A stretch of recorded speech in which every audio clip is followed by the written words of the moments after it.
नमस्कार, मी अमर Pandit AP food machinery मध्ये तुमचं स्वागत आहे।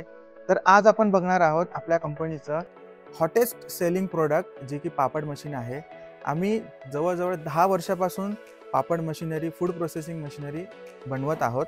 तर हे आपल्या कंपनीचं 5th जनरेशन मॉडेल आहे। तर ह्या मॉडेलचे काय काय फीचर्स आहेत, याच्यावरती काम करण्यासाठी किती लोक लागतात, हे मार्केटमध्ये जे बाकी मशिनरी आहेत त्याच्यापेक्षा ह्या मशीनमध्ये काय वेगळं आहे, याचे सगळे फीचर्स आज आपण बघणार आहोत। तर ह्या आपल्या मशीनमध्ये सगळ्या प्रकारचे पापड बनतात, जसं उडदाचा पापड, मुगाचा पापड, नाचणीचा पापड, तांदळाचा पापड, साबुदाण्याचा पापड आणि बटाट्याचे पापड, म्हणजे सगळ्या प्रकारचे पापड होतात। या व्यतिरिक्त मशीनमध्ये सगळ्या प्रकारच्या भाकरी, रोटी सुद्धा होतात, जसे की तांदळाची रोटी होते, नाचणीची रोटी होते, बाजऱ्याची रोटी होते, इवन चपाती सुद्धा होते या मशीनमध्ये। याशिवाय मशीनमध्ये समोसापट्टी, खस्तापुरी, पाणीपुरी, खाकरा सुद्धा बनतो या मशीनमध्ये। थोडक्यात ज्या पण प्रकारचा आटा किंवा पीठ आपल्याकडे आहे त्याच्यामध्ये पाणी टाकून त्याला आपण मळतो आणि लाटतो, ते सगळ्या प्रकारचे पदार्थ आपल्या मशीनवरती बनतात। तर चला आपण बघूयात आपल्या मशीनच्या पहिल्या फीचर बद्दल माहिती घेऊयात, जो की आहे टेफ्लॉन रोलर। आता हा जो रोलर आहे ह्याची आपण लाईफ टाईम गॅरंटी घेतो। कसली गॅरंटी घेतो, तर तुम्ही तुमच्या पापडासाठी जे जाड मसाले वापरतात, अख्खे मिरे असतील, अख्खे जिरे असतील, हे तुम्ही डायरेक्ट मशीनमध्ये जरी टाकले तरी ह्या टेफ्लॉनला डेंट पडणार नाहीत, खड्डे पडणार नाहीत, ह्याची आपण लाईफ टाईम गॅरंटी घेतो। टेफ्लॉन रोलर जो आहे हा मशीनचा सगळ्यात इम्पॉर्टंट पार्ट आहे, सगळ्यात जास्त वापरला जाणारा पार्ट आहे, त्याची आपण लाईफ टाईम गॅरंटी घेतोय। तर चला बघूयात मशीनच्या सेकंड फीचर बद्दल माहिती, जी की आहे स्क्रॅपर पट्टी। ही स्क्रॅपर पट्टी आपली काय काम करते, आपण ह्या बाजूनी शीट टाकल्यानंतर जी शीट आपल्या हव्या थिकनेसने जेव्हा पुढे येते, ती जर वरच्या टेफ्लॉनला चिटकली तर ऑटोमॅटिक ती खाली येते किंवा खाली पडते, आणि खालच्या रोलरला जर चिटकलेली असेल तर ती इथून ऑटोमॅटिक सुटते, ती हलकीशी फक्त पुढे ढकलावी लागते। तर हा सगळ्यात इम्पॉर्टंट पार्ट आहे मशीनचा। आणि बाकी मशीनमध्ये काय करावं लागतं, तुम्हाला ही जी शीट आहे ते हाताने उचलून तुम्हाला पुढे ठेवावं लागतं, म्हणजे तुमचं प्रत्येक जे शीट आहे, प्रत्येक तुम्हाला 2 ते 3 मिनिटाला शीट हाताने उचलून पुढे ठेवावं लागतं।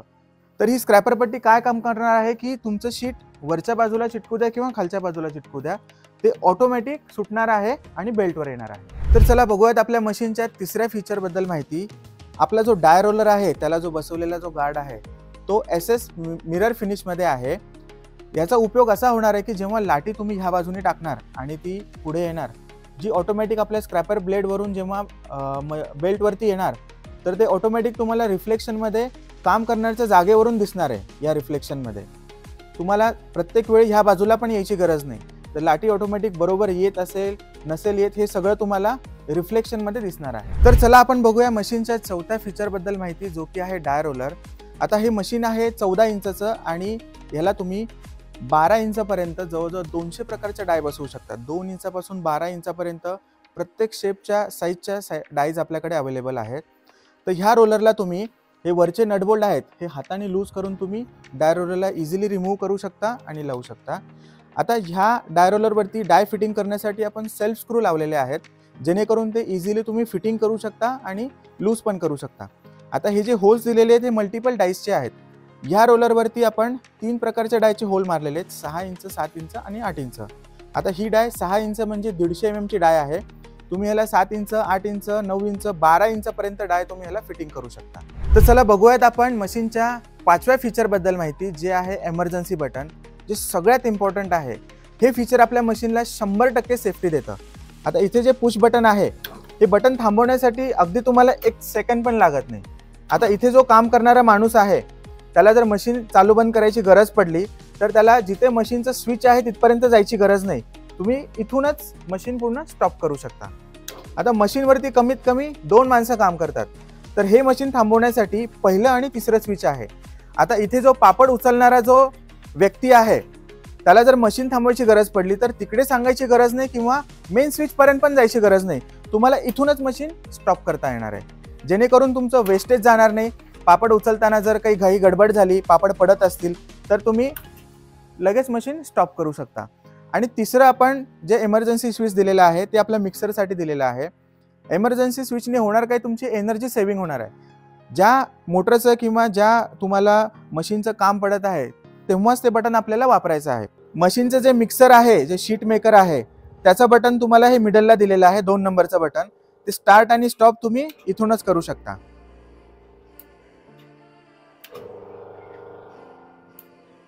तर चला बघूयात आपण मशीनचं 6वं फीचर जे कन्व्हेअर बेल्ट्स आहे.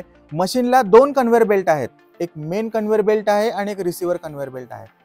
आता ज्या प्रकारे आम्ही सांगतो की मशीनवरती तुम्ही कोणत्याही प्रकारचे प्रोडक्ट काढू शकता, कमीत कमी 20-30 प्रकारचे प्रोडक्ट मशीनवरती निघतात. तर ते प्रोडक्ट जेव्हा तुमच्या टेफ्लॉन रोलरवरून निघतात आणि ती लाटी जेव्हा तुमच्या ह्या बेल्टवरती येते, तर ह्या बेल्टवरतून तो इझिली तुम्हाला उचलता पण यायला पाहिजे. त्यासाठी आपण हा एकदम स्पेशल इम्पोर्टेड क्वालिटी बेल्ट वापरलेला आहे, जो की पूर्ण चिकना नाही आहे, थोडासा हा खरबुडा बेल्ट आहे. तर ह्याच्यावरचे जे ग्रॅन्युअल्स आहेत हे त्या पापडाच्या मटेरियलला पूर्णपणे बेल्टवर चिटकू नाही देत, ते अधांतर राहतात, त्याच्यामुळे ते आपल्याला इझिली उचलता येतात. तर ही आपल्या कन्व्हेअर बेल्टची क्वालिटी आहे. आणि रिसिव्हर जो बेल्ट आहे, ह्या ठिकाणी लोक कॉटनचे बेल्ट यूज करतात. त्याने होतं असं की त्या कॉटनच्या बेल्टमध्ये तुमच्या पापडातलं तेल जे आहे ते थोड्या प्रमाणात ह्याच्यामध्ये शोषलं जातं आणि त्याला फंगस वगैरे लागतं, त्याला बुरशी वगैरे लागते. तर हा जो आपला रिसिव्हरचा बेल्ट आहे हा डायमंड कट बेल्ट आहे, ह्याला ग्रिप पण आहे आणि हा कम्प्लिटली वॉशेबल आहे. तुमचे हे दोन्ही बेल्ट कम्प्लिटली वॉशेबल आहे. तुम्ही ह्या बेल्टला गरम पाण्यामध्ये मीठ टाकून सॉफ्ट ब्रशनी ह्याला तुम्ही पूर्ण घासून वॉश करू शकता. मशीन घेतल्यानंतर मशीनसोबत ज्या ॲक्सेसरीज आम्ही देतो, जसं पाणी मोजायचा जार असेल किंवा पाने असतील, रेंच असतील, पाणी मारायचा पंप असेल, लाकूड असेल, या सगळ्या गोष्टी ठेवण्यासाठी जागा नसते आणि इथे तिथे दुसरीकडे ठेवलं की ते हरवून जातात. तर हा पॉईंट लक्षात घेता आम्ही मशीनमध्ये एक स्टोरेज बॉक्स इंट्रोड्यूस केलेला आहे एका ट्रॉलीच्या रूपामध्ये. तर मशीनसोबत दिलेल्या ज्या ॲक्सेसरीज आहेत किंवा तुमचे मसाले वगैरे असतील ते तुम्ही याच्यामध्ये ठेवू शकता. ही इनबिल्ट ट्रॉली आपण मशीनसोबत दिलेली आहे. हे असं फीचर फक्त आणि फक्त आपल्या मशीनमध्ये आहे. भारतामध्ये अशी कोणतीच मशीन नाही आहे की जी असं मशीनमध्ये एक स्टोरेज बॉक्स देते डेडिकेटेड तुम्हाला ॲक्सेसरीज किंवा बाकी गोष्टी सेफ ठेवण्यासाठी. तर ह्या मशीनमध्ये आपण 2 प्रकारच्या मोटर वापरलेल्या आहेत. एक 1.5 HP ची मोटर आहे गोदरेजची आणि 1 HP ची मोटर आहे क्रॉम्प्टनची. गोदरेज किंवा क्रॉम्प्टन ह्याशिवाय दुसरा कोणताही ब्रँड आपण वापरत नाही. प्युअर कॉपर ग्रेडमध्येच आपण ब्रँड वापरतो. आणि ही जी 1.5 HP ची मोटर आहे जी ह्या एक्सक्लुडरला किंवा पीठ मळायला वापरते, याची कॅपॅसिटी एका तासाला 40 ते 50 किलो कॅपॅसिटी आहे. म्हणजे हे शीट मेकर जे आहे एका तासाला 40 ते 50 किलोचं लाटी बनवू शकतं. त्याच्यासाठी ही 1.5 HP ची आपण गोदरेजची मोटर वापरलेली आहे. मशीनसाठी आपण इम्पोर्टेड गिअरबॉक्स वापरलेले आहेत, ज्याचे हायेस्ट ग्रेडचे आतले गिअर्स असतात आणि ह्याला 320 ग्रेडचं मिनरल ऑइल लागतं. मशीनमध्ये आपण गोदरेज किंवा क्रॉम्प्टन ह्या 2च ब्रँडच्या मोटर्स आपण का बरं वापरतो, कारण ह्याचे ऑल ओव्हर इंडिया 5000 पेक्षा जास्त यांचे सर्व्हिस स्टेशन आहेत. आपल्या मशीन ह्या ऑल ओव्हर इंडिया आणि एक्सपोर्ट पण होतात. तर याची प्रत्येक शहराच्या ठिकाणी किंवा कोणत्याही राज्यात मशीन असेल तरी ह्याचं काम तुमच्या शहरी ठिकाणी होईल यासाठी आपण ब्रँडेड मोटर्स वापरतो, प्युअर कॉपर ग्रेडच्याच मोटर वापरतो. आपल्या पापड मशीनसाठी ज्या लागणाऱ्या 2 मोटर आहेत 1 HP आणि 1.5 HP, ह्याच्यासाठी तुम्हाला वेगळं कनेक्शन घ्यायची गरज नाही, 3 फेज कनेक्शन घ्यायची गरज नाही. आता ह्या ज्या 2 मोटर आहेत ह्याचं पॉवर इनपुट आहे फक्त 2 किलोवॅट म्हणजे 2000 वॅट. म्हणजे हे मशीन तुमच्या घरच्या लाईटवर पण चालणार आहे, सिंगल फेजवर पण चालणार आहे हे मशीन. आपल्या घरचं जे इलेक्ट्रिक गिझर असतं ते 3000 वॅटचं असतं. आपलं मशीन हे फक्त 2000 वॅटवरती चालणार आहे. फक्त तुम्हाला काय करावं लागतं, तुमच्या मेन मीटरपासून मशीनपर्यंत एक 2.5 स्क्वेअर mm ची वायरचं कनेक्शन आणावं लागतं. एवढंच करावं लागतं तुम्हाला. आपल्या मशीनचं जे एक्सट्रुडर आहे किंवा मग मिक्सर जे आहे याला आपण लोई मेकर किंवा शीट मेकर पण म्हणू शकतो. तर ह्याची कॅपॅसिटी आहे एका तासाला 30 ते 40 किलोचं पीठ तुम्हाला मळून देणार आहे ह्या मशीनमध्ये.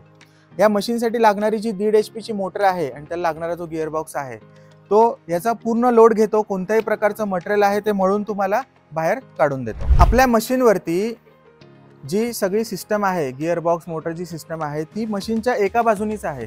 दुसरी बाजू मशीनची एकदम आपली ओपन आहे काम करण्यासाठी. तुम्ही भारताच्या कोणत्या बाकीच्या ट्रेडिशनल ज्या मशिनरी आहेत, बाकी मॅन्युफॅक्चर जे आहेत त्यांचे मशीन जर तुम्ही बघितले तर ते दोन्ही बाजूनी क्लोज असतात. तर ह्या बाजूने तुम्हाला काम करण्यासाठी एकदम ओपन जागा आहे. आणि सगळ्यात मेन फीचर असं आहे की मशीनला आपल्या कुठेही चेन स्प्रॉकेट वापरलेले नाही. तुम्ही भारतातलं असं एक तरी मशीन दाखवा की ज्याला चेन स्प्रॉकेट नाही आहे. मशीनला कुठेही चेन स्प्रॉकेट नाही, कुठेही ऑइलिंग ग्रीसिंग करायची गरज नाही. आता इथे तुम्ही बघता बी बेल्ट आहे, बी टाईप व्ही बेल्ट आहे जो तुमच्या रिसिव्हर बेल्टला चालवतोय आणि मेन कन्व्हेअर बेल्ट आहे तो पण आपला बी बेल्टवरती चालतोय. तर मशीनला कुठेही ऑइलिंग ग्रीसिंग करायची गरज पडत नाही. आणि चुकून जे बाकीचे जे ट्रेडिशनल मशिनरी असतात त्याला जे चेन स्प्रॉकेट असतात त्याला ऑइल कप्पी प्रेशर कप्पीने ऑइलिंग करताना चुकून त्याचं ऑइल जर तुमच्या बेल्टवरती किंवा मग रिसिव्हर बेल्टवरती जर सांडलं तर त्या ऑइलचा पेट्रोकेमिकलचा तुमच्या पापडाला वास लागू शकतो आणि तुमची पापडाची क्वालिटी डिग्रेड होऊ शकते। तर आपण बघितलं मशीनचे काय वेगवेगळे फीचर्स आहेत। मशीन चालवण्यासाठी फक्त कमीत कमी 2 लोक पण भरपूर आहेत। मशीन आपली घरच्या लाईटवर चालते। मशीनसाठी छोटीशी जागा, म्हणजे तुम्ही घराबाहेर थोडीशी जागा आहे किंवा 10 बाय 10 ची रूम आहे, 10 बाय 15 ची रूम आहे, तिथे सुद्धा आपण मशीन चालवू शकतो। मशीन आपली घरच्या लाईटवर चालणार आहे। मशीनवरती कमीत कमी 20 प्रकारचे प्रोडक्ट बनतात। कोणत्याही एका प्रोडक्टमध्ये जरी तुमची लाईन लागली तरी बाकीचे प्रोडक्ट तुम्हाला बनवायची गरज नाही। आता ही पापड मशीन आहे, पण ह्याच्यावरती जितक्या प्रकारचे प्रोडक्ट बनतात त्याच्यामुळे मशीन ही ऑल सीझन आहे, ऑल इन वन आहे, वर्षाचे 12 महिने चालणारी मशीन आहे।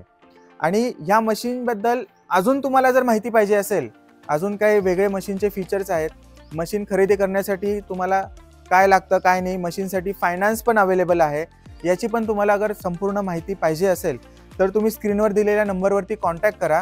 अशा नवीन व्हिडिओच्या माहितीसाठी आमच्या चॅनलला सबस्क्राईब करा आणि नवीन व्हिडिओच्या नोटिफिकेशनसाठी बेल आयकॉन दाबायला विसरू नका। मी अमर पंडित व्हिडिओ संपूर्ण बघणाऱ्या उद्योजकांचा धन्यवाद करतो।